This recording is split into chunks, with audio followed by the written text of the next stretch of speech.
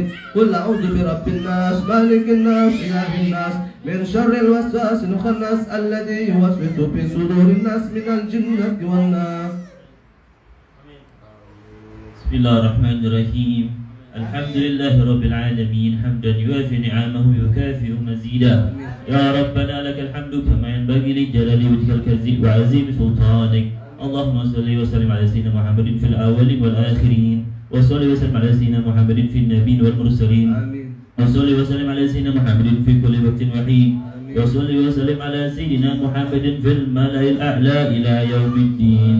اللهم اجعل واغفر وتقبل ثواب ما قرأناه من القرآن العظيم وما هللناه من لا إله إلا الله وما سبحناه من سبحان الله وبحمده وما صليناه على نبيك محمد صلى الله عليه وسلم في هذا المجلس المبارك هدية واصلة ورحمة نازلة وبركة شاملة وصدقة متقبلة نقدمها ونضيفها إلى حضرة سيدنا وحبيبنا وشفيعنا ومولانا محمد صلى الله عليه وسلم وعلى آله وأصحابه وأزواجه وذريته وأهل بيته أجمعين ثم إلى أرواح آبائه وإخوانه ومن الأنبياء والمرسلين وجميع عباد الله الصالحين ثم إلى أرواح سيدنا المهاجر إلى الله أحمد بن عيسى وسيدنا الفقيه مقدم محمد بن علي بعلوي وصولهم وفروعهم ثم إلى روح لما اجتمعنا ونبي سبابه أبو ياسر أحمد نوفل بن عبد الله بن أحمد بن حمد الكام والأستاذ محمد رضا بن عبد الله السقا وسيد الوالد عبد الرحمن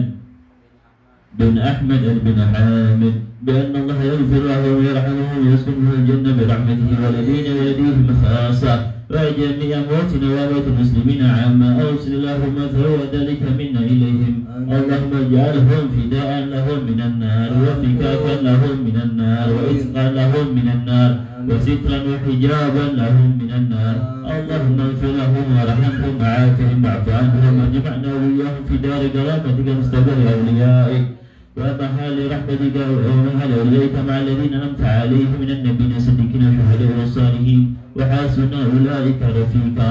ربنا اغفر لنا ولإخواننا الذين سبقونا بالإيمان ولا تجعل في قلوبنا غلا للذين آمنوا ربنا إنك رؤوف رحيم. ربنا آتنا في الدنيا حسنة وفي الآخرة حسنة وقنا عذاب النار. وصلى الله على سيدنا محمد وعلى آله وصحبه أجمعين. سبحان ربك رب العزة عما يصفون وسلام على المرسلين والحمد لله رب العالمين. بسم الفاتحة.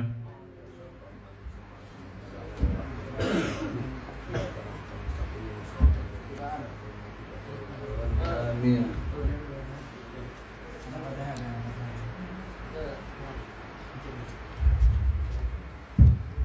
فاتحة على نية السهالة والجمال والسعادة والبركة في كل الأمور الدنيوية والدينية والدنيوية والأخروية مع تمام العناية والحمى والوقاية وتمام النعمة السلام من كل هدية ومن جميع الشرور في خير ولطف وعافية. إلى الإمام صاحب الراد القدس والإشارة وغوث البلبل الحبيب عبد الله بن أبي الهدام وإلى حضرة النبي محمد صلى الله عليه وسلم. الفاتحة. أعوذ بالله. الرحمن الرحيم. الحمد لله رب العالمين الرحمن الرحيم مالك يوم الدين إياك نعبد ونستعين صراط المستقيم صراط الذين أنعمت عليهم غير المغضوب عليهم ولا الضالين آمين. بسم الله الرحمن الرحيم. ألف لام ميم ذلك الكتاب لا ريب فيه هدى للمتقين الذين يؤمنون بالغيب ويقيمون الصلاة ومما رزقناهم ينفقون والذين يؤمنون بما أنزل إليك وما أنزل من قبلك وبالآخرة هم يوقنون أولئك على هدى من ربهم وأولئك هم المفلحون وإلهكم إله واحد لا إله إلا هو الرحمن الرحيم الله لا إله إلا هو الحي القيوم لا تأخذهم سنة ولا نوم له ما في السماوات وما في الأرض من ذا الذي يشفع عنده إلا بإذنه يعلم ما بين أيديهم وما خلفهم ولا يحيطون بشيء من علمه إلا بما شاء وسع كرسيه السماوات والأرض ولا يؤوده حفظهما وهو العلي العظيم لله ما في السماوات وما في الأرض وإن تبدوا ما في أنفسكم أو تخفوا يحاسبكم به الله ويغفر لمن يشاء يعذب من يشاء والله على كل شيء قدير آمن الرسول بما أنزل إليه من ربه والمؤمنون كل آمن بالله وملائكته وكتبه ورسله لا نفرق بين أحد من رسله وقالوا سمعنا وأطعنا غفرانك ربنا وإليك المصير لا يكلف الله نفسا إلا وسعها لها ما كسبت وعليها ما اكتسبت ربنا لا تؤاخذنا إن نسينا واخطأنا ربنا ولا تحمل علينا إصرا كما حملته على الذين من قبلنا ربنا ولا تحملنا ما لا طاقة لنا به واعف عنا واغفر لنا وارحمنا أنت مولانا فانصرنا على القوم الكافرين آمين لا إله إلا الله وحده لا شريك له له الملك وله الحمد يحيي ويميت وعلى كل شيء قدير لا إله إلا الله وحده لا شريك له له الملك وله الحمد يحيي ويميت وهو على كل شيء قدير لا إله إلا الله وحده لا شريك له الحمد يحيي ويميت وهو على كل شيء قدير سبحان الله والحمد لله ولا إله إلا الله والله أكبر سبحان الله والحمد لله ولا إله إلا الله والله أكبر سبحان الله والحمد لله ولا إله إلا الله والله أكبر سبحان الله العظيم سبحان الله وبحمده سبحان الله العظيم سبحان الله وبحمده سبحان الله العظيم ربنا اغفر لنا وتب علينا إنك أنت التواب الرحيم ربنا اغفر لنا وتب علينا إنك أنت التواب الرحيم ربنا اغفر لنا وتب علينا إنك أنت التواب الرحيم اللهم صل على محمد اللهم صل عليه وسلم اللهم صل على محمد اللهم صل عليه وسلم اللهم صل على محمد اللهم صل عليه وسلم أعوذ بكلمات الله التامات من شر ما خلق أعوذ بكلمات الله التامات من شر ما خلق أعوذ بكلمات الله التامات من شر ما خلق بسم الله الذي لا يضر مع اسمه شيء بسم الله الذي لا يضر مع اسمه شيء ولا في السماء وهو السميع العليم بسم الله الذي لا يضر مع اسمه شيء في الأرض ولا في السماء وهو السميع العليم رضينا بالله ربا وبالإسلام دينا وبمحمد نبيا رضينا بالله ربا وبالإسلام دينا وبمحمد نبيا رضينا بالله ربا وبالإسلام دينا وبمحمد نبيا بسم الله والحمد لله والخير والشر بمشيئة الله بسم الله والحمد لله والخير والشر بمشيئة الله بسم الله والحمد لله والخير والشر بمشيئة الله آمنا باليوم الآخر تبنا إلى الله باطنا ظاهر آمنا باليوم الآخر تبنا إلى الله باطنا ظاهر آمنا باليوم الآخر تبنا إلى الله باطنا ظاهر يا ربنا واعف عنا وكل الذي كان منا يا ربنا واعف عنا وكل الذي كان منا يا ربنا واعف عنا وكل الذي كان منا يا ذا الجلال والإكرام مثل على دين الإسلام